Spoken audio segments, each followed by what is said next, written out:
जो मारकाट वहाँ मची हुई है, ये स्थिति बहुत डरावनी है। मुसलमान जैनियों को मार रहे हैं और हिंदुओं को तो टारगेट करके गिन गिन करके मार रहे हैं। बांग्लादेश में जो अत्याचार हो रहा है वो हिंदू तो नहीं कर रहे हैं ना।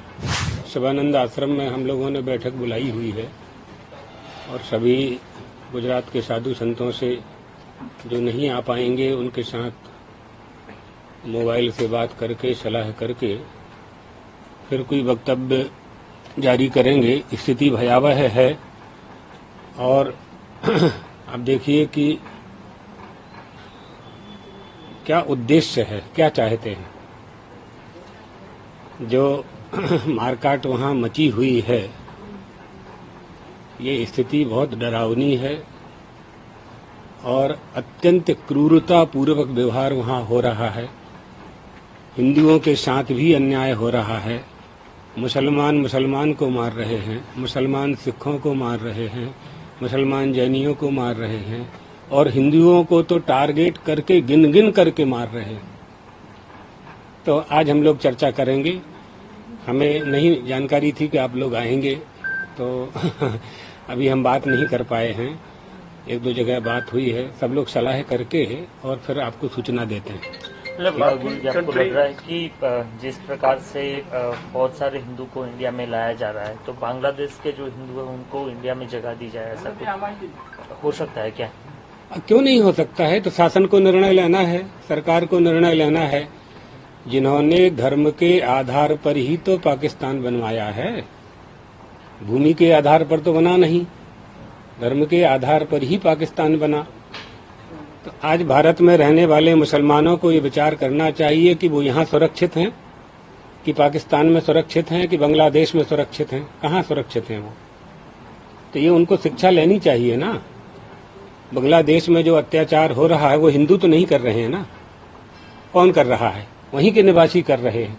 पाकिस्तान से बांग्लादेश का निर्माण हुआ, भारत से पाकिस्तान का निर्माण हुआ। तो हम लोगों को भी अपनी संस्कृति और संस्कार, हमारे देश के तो ये न संस्कार है न ये संस्कृति है। किसी की भी हत्या नहीं होनी चाहिए, किसी का भी वध नहीं होना चाहिए। तो ये तो बहुत विचित्र स्थिति पैदा की है और हमारा पड़ोसी देश है, तो हमें तो इस पर विचार करना ही चाहिए। भारत सरकार इस पर जरूर कोई निर्णय ले रहे होंगे, लोग भी चर्चा कर रहे होंगे आपस में।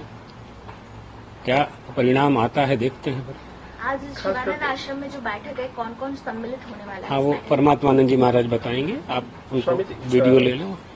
बाकी सारी कंट्री, ह्यूमन राइट कमीशन, ये सब लोग आज कुछ न कुछ होना चाहिए, मगर बांग्लादेश में कहीं ये नहीं। इस मामले तो इस संबंध में कोई भी पक्ष नहीं ले सकता है। जो लोग ये आंदोलन कर रहे हैं और जो स्थिति वहाँ पैदा की है, लोगों को फांसी लगा रहे हैं, झोपड़ी में से निकाल करके मृत्यु दंड दे रहे हैं, ये ऐसा अधिकार तो उन्हें नहीं है। ऐसा नहीं करना चाहिए।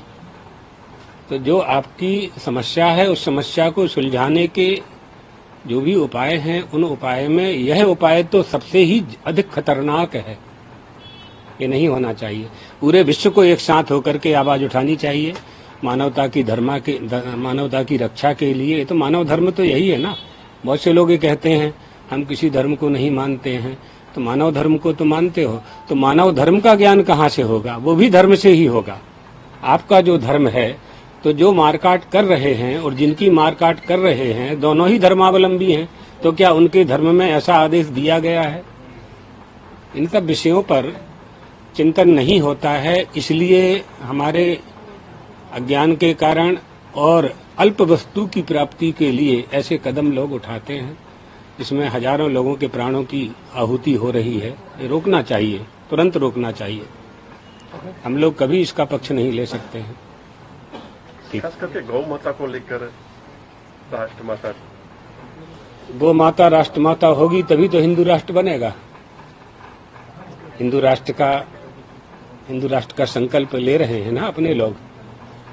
तो जब तक गौ माता की रक्षा नहीं होगी, तब तक हिंदू राष्ट्र की कल्पना कैसे सिद्ध कर पाएंगे हम? विश्व बंधुत्व हमें कैसे आएगा? सनातन धर्मावलंबियों के लिए, हिंदुओं के लिए तो गौ माता है। हिंदू होने का पहला लक्षण है गाय की रक्षा करना। गोचु भक्तिर्भवेद्यस्य पुनर्जन्मनि दृढ़ाशयः। जो गौ माता की रक्षा करता है, जो गो पालन करता है, जिसकी गौ माता में निष्ठा है, गौ माता में जिसकी श्रद्धा है, पुनर्जन्म में जो विश्वास करता है, जिसका मूल ओंकार जिसका मूल मंत्र है, और माता पिता की सेवा जो देवता मान करके करता है, सबई हिंदू ऋतिस्मृतः। वेद शास्त्रोक्त धर्मेषु वेदादित्याधिकारवान। वेद शास्त्रों की आज्ञा का पालन करता है, धर्म पालन करता है, स्वधर्म पालन करता है, उसे हिंदू कहते हैं। तो गौ माता की रक्षा पहले होना चाहिए जी। और कब है, क्या है? स्वामी जी, श्रावण के महीने में नॉनवेज की दुकानें बंद होनी चाहिए, इसे सनातन धर्म में लोग मांग कर रहे हैं। आपने भी आपके प्रवचन में बोला है, कैसे देखते हैं आप बात को? अरे श्रावण मास में नहीं, हमेशा के लिए बंद करना चाहिए। हमेशा के लिए बंद होना चाहिए कि मांस खाना अच्छा मनुष्य का लक्षण थोड़ी ना है।